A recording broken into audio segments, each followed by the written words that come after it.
कहानी शुरू होती है गोविंदा नाम के लड़के से जो अपनी वाइफ के साथ रहता था। उसकी वाइफ के साथ बिल्कुल नहीं बनती थी और उसे मारने के लिए वो एक गन भी लेके आया था, लेकिन वो बहुत फट्टू था, उसकी इतनी हिम्मत नहीं पड़ती थी। उसके घर पे एक काम वाली बाई भी होती है जिसकी भी गोविंदा के साथ बिल्कुल नहीं बनती थी, और उसके पापा एक एक्शन डायरेक्टर थे, उसकी माँ एक बैकग्राउंड डांसर थी। एक मूवी के दौरान उनमें अफेयर हो गया और अफेयर से पैदा हुआ हमारा हीरो गोविंदा। उसके पापा की डेथ होने के बाद उसे पता चला कि वो पहले से शादीशुदा है और उसकी बीवी बच्चे भी हैं। अपने पति की डेथ के बाद गोविंदा की सौतेली माँ और उसका सौतेला भाई आशा बंगलो जिसकी कीमत 150 करोड़ रुपए थी, उसमें हिस्सा मांगने के लिए चले जाते हैं। अब उनको भी उनका हिस्सा चाहिए था। इसी बीच दिखाया जाता है कि उनकी कोर्ट में हियरिंग है इसी केस के बारे में। गोविंदा की साइड से उसका केस उसका दोस्त लड़ रहा होता है, जो कि सिंपैथी पाने के चक्कर में जजेस को ये बता देता है कि गोविंदा की वाइफ उसे डिवोर्स नहीं दे रही, वो उससे 2 करोड़ की मांग कर रही है डिवोर्स देने के लिए, जो उसके पिता ने खर्च किए थे। जज ये समझ जाता है कि उसके पिता ने डोरी ली होगी। जज बोलता है कि डोरी न लेने के सबूत लेके आओ, वरना मैं डोरी का केस भी तुम पे डाल दूंगा। इस तरफ उसके भाई का पलड़ा भारी हो गया था। घर जाते वक्त गोविंदा अपने वकील दोस्त को एक एनवलप पकड़ाता है जो कोर्ट से आया हुआ था। हम उस तरफ देखते हैं, घर पहुंचते ही उसकी मम्मा जो कि पैरालाइज थी वो उठ खड़ी होती हैं। फिर हमें पता चलता है कि ये सिंपैथी के लिए सब कर रही थी। गोविंदा के पास उसकी वाइफ की वीडियो कॉल आती है जब वो अपनी गर्लफ्रेंड सुकू के साथ होता है। वो उसे आइस लेके आने के लिए कहती है, तभी उसे रास्ते में उसका दोस्त वो कॉप मिल जाता है जिससे उसने गन खरीदी थी। वो बोलता है मुझे अभी तक 20,000 रुपये दिए, बाकी के पैसे कब दे रहे हो? 2.5 लाख रुपए। जब वो अंदर जाता है तो देखता है उसकी बीवी एक लड़के के साथ बैठी है जिसका नाम है बलदेव। वो एक फाइनेंस कंपनी में काम करता होता है और उसका बॉयफ्रेंड बताती है। उसके सामने बहुत बेइज्जती करती है गोविंद की। उसके बाद सीन शिफ्ट होकर सैंडी पे जाता है। सैंडी एक लड़का है जो ड्रग एडिक्ट है, लेकिन उसे गाने गाने का शौक है। उसके पापा थोड़े रईस और पॉलिटिकली एक्टिव है, तो उनकी हेल्प से वो एक सॉन्ग जनरेट करता है। सुक्कू और गोविंदा को इस सॉन्ग के डायरेक्शन का काम मिलता है, जिसके लिए उन्हें 7 लाख रुपए मिलने वाले थे, जो उनके लिए बहुत बड़ी अमाउंट होती है। उधर गोविंदा का सौतेला भाई एक डीलर से मिलता है, जिससे वो कुछ पैसे पकड़ के गोविंदा को पकड़ा के सिर्फ 20 लाख रुपए आउट ऑफ कोर्ट सेटलमेंट करने के लिए गोविंदा के घर जाता है। गोविंदा से मिलता है, जहाँ गोविंदा उसे बेइज्जती करके निकाल देता है, बिल्कुल साफ मना करके।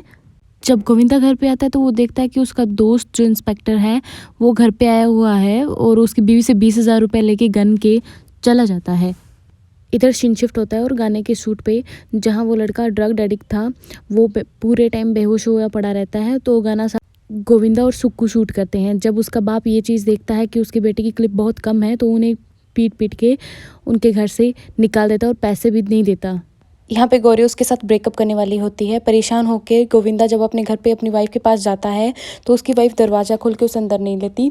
जब बाहर आता है तो देखता है कि वही पुलिस वाला खड़ा है पैसे लेने के लिए।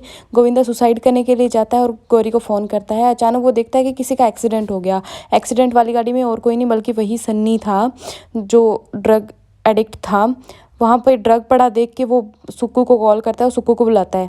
सुक्कू के कहने पे वो सारा ड्रग छुपा लेते हैं, चोरी कर लेते हैं वहाँ से। और वो जब घर पे जाता है तो देखता है कि उसकी वाइफ का मर्डर हो चुका है। उन्हें ये नहीं पता था कि उसकी वाइफ का मर्डर किसने किया है, पर वो बहुत परेशान हो गए थे। उनका अफेयर चल रहा था, शक उन्हीं पे जाता। सुक्कू गोविंद को एक आइडिया देती है। वो वहाँ के टेबल वगैरह सब कुछ साफ़ करके और उसे बोलती है कि वो कचरे में डालने जा रही है, तब तक वो उसकी लाश को एक गड्ढा खोद के उसमें डाल दे।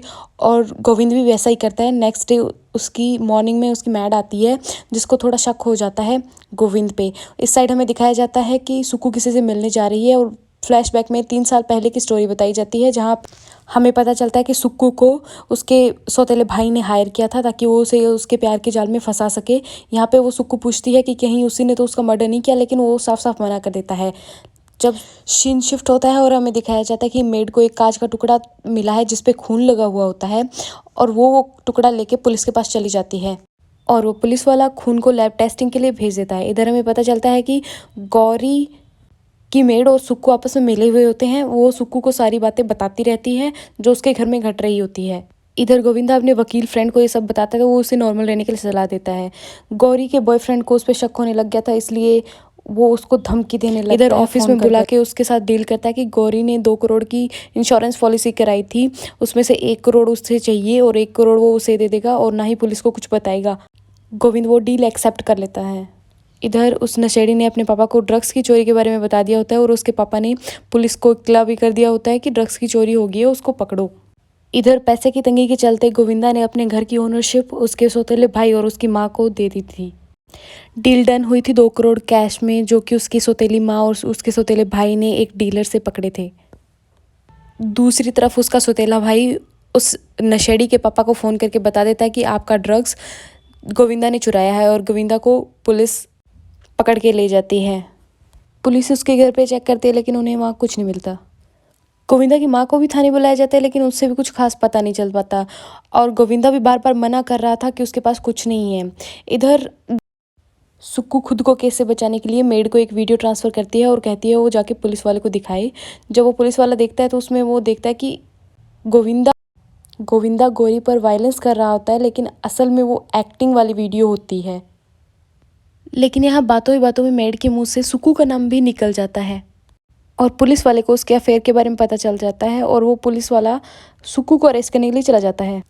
पुलिस वाले जैसे सुक्कू के घर पे तलाशी लेते हैं, उनको वहाँ से ड्रग्स का पैकेट मिल जाता है, और सुक्कू डर के मारे सारी बातें पुलिस वालों को बता देती है। डर के मारे सुक्कू गोविंदा की बीवी के कत्ल और उसकी बॉडी के बारे में भी बता देती है पुलिस को। जब पुलिस वहाँ जाके चेक करती है तो वहाँ इन्हें कुछ नहीं मिलता, और गौरी कहती है कि मैंने वो खून लगे कपड़े जलाए नहीं थे, मैंने कहीं छुपा के रख दिए थे। लेकिन जब वहाँ पे जाके वो चेक करती है तो वो खून लगे कपड़े भी वहाँ पे नहीं होते हैं। इधर बलदेव को बुलाया जाता है पुलिस स्टेशन, और बलदेव भी ये बोलता है कि उसके नाम सिर्फ 10 लाख की पॉलिसी थी। सुक्कू के कहे मुताबिक गोविंदा के सौतेले भाई को बुलाया जाता है, लेकिन वो भी सबसे मना कर देता है क्योंकि उसको अब वो घर मिल चुका था, वो उस झमेले में नहीं पड़ना चाहता था। उधर गोविंदा को भी बेल मिल जाती है। अब गोविंदा यहाँ सुक्कू को बोलता है कि वो उसे जेल में नहीं रहने देगा। वो पुलिस कमिश्नर को बोले कि उसके घर पे जो मिले हैं ड्रग्स उनकी टेस्टिंग कराई जाए और इंस्पेक्टर के घर की भी तलाशी ली जाए, क्योंकि ऐसा बोलने के लिए उसे गोविंदा ने कहा था।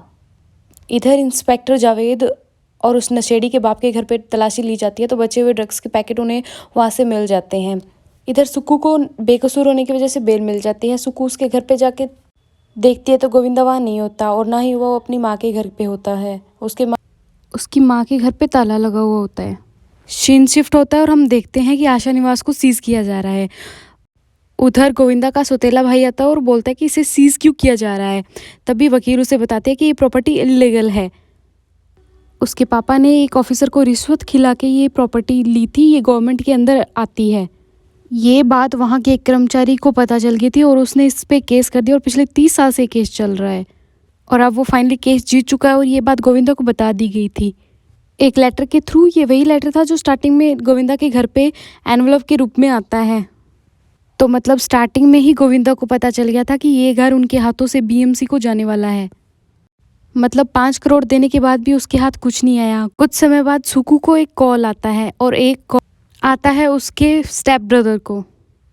अब हम कुछ महीने बाद थाईलैंड का सीन देखते हैं जहाँ पे सुक्कू और गोविंदा के स्टेप ब्रदर को किसी ने कॉल करके बुलाया होता है।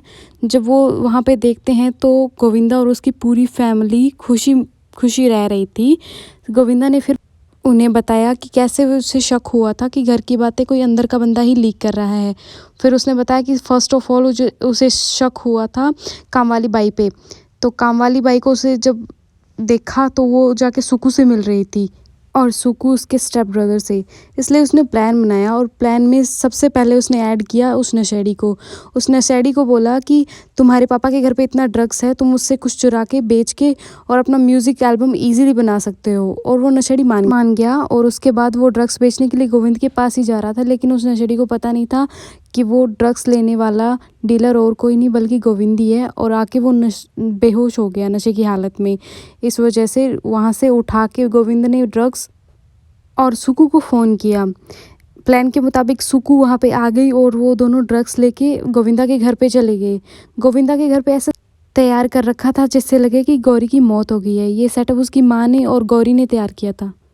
जैसे वो घर जाते हैं प्लान के हिसाब से सुक्कू मरी हुई होती है, और दफनाने के दौरान उसे गोविंद फिर से बाहर निकाल के छोड़ देता है। जब सुक्कू खून वाले कपड़े लेके जा रही होती है तो गोविंदा की माँ उसका पीछा करती है, और जहाँ सुक्कू जाती है उसका पीछे करके कपड़े उठा के जला देती है, तो सबूत नहीं बचता। और प्लान के मुताबिक सारे पैसे लेके वो थाईलैंड शिफ्ट हो जाते हैं। यही थी मूवी।